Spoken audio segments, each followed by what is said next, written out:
latest addition to my classic watch through, The Horns of Nimon. The Horns of Nimon originally debuted December 1979 and continued in 4 parts to January 1980. The Fourth Doctor, played by Tom Baker, his companion Romana, played by Lila Ward, and their robot dog K9, voiced at this point by actor David Brearley, encounter a mysterious ship heading towards the planet Skonos.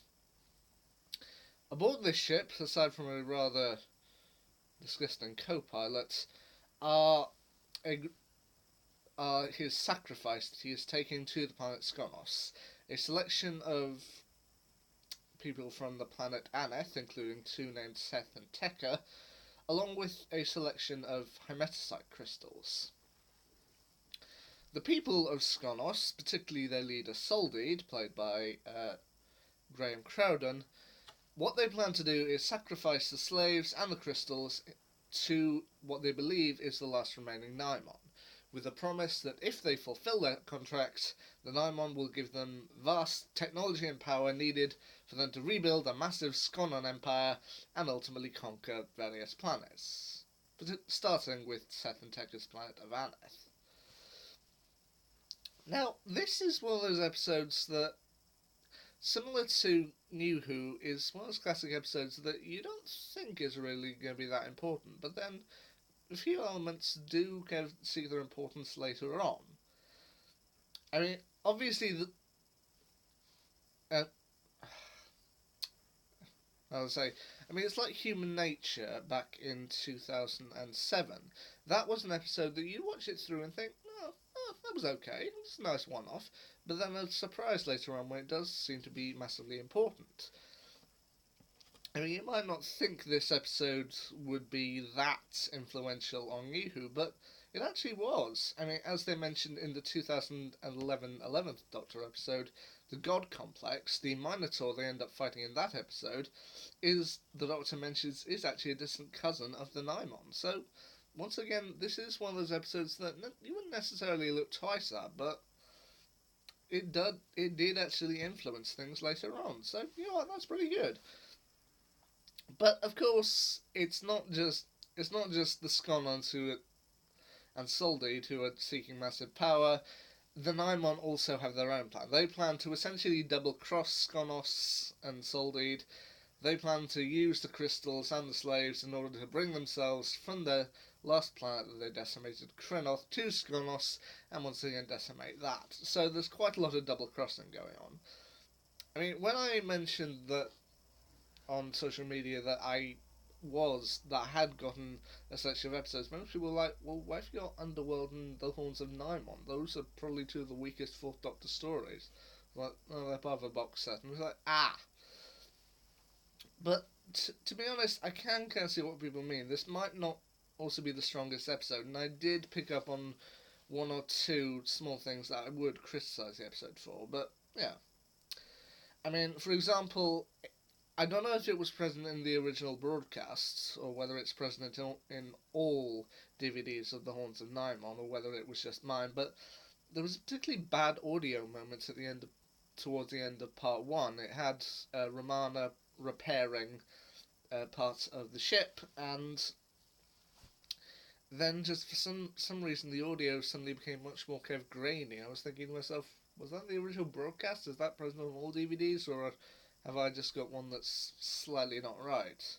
I was like, I mean, feel free to tell me down below if the bad audio moments towards the end of there is part of everything, or whether it's just something that I fell into.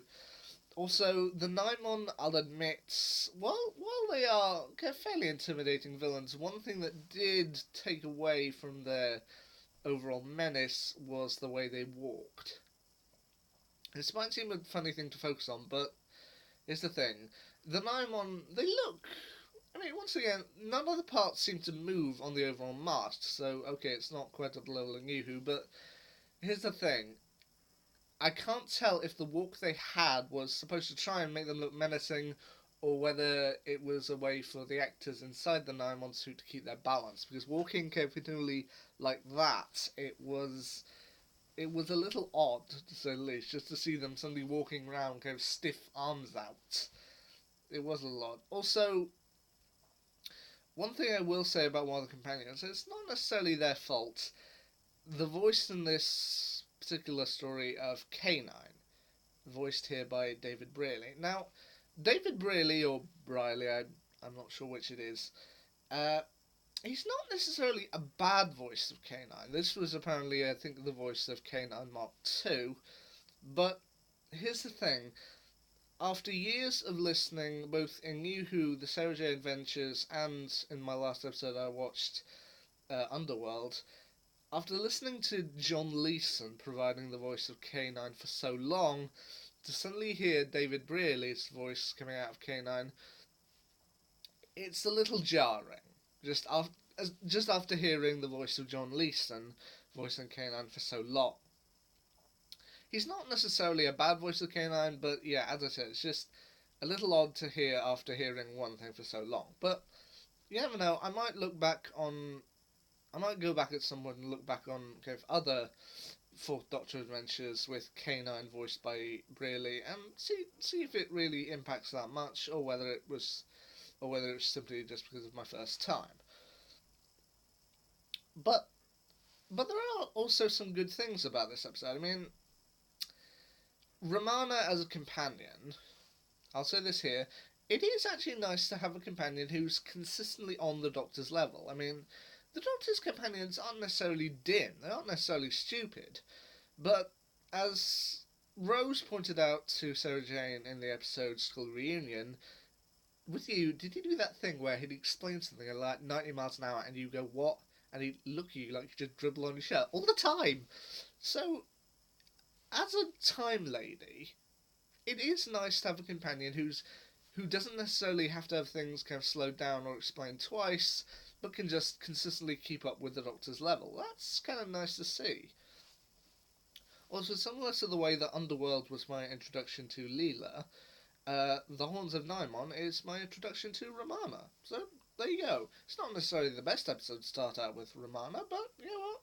I think it's pretty good for her. And you know what? I do think this is actually a fairly decent episode. I mean, once again, one of the highlights for me is Graham Crowden as Soldeed. Once again, it's a little over the top, but similar to the way Ian McDiarmid played the Empire, or the Emperor in Star Wars, Graham Crowden looks like he's just having so much fun in every single scene he's in.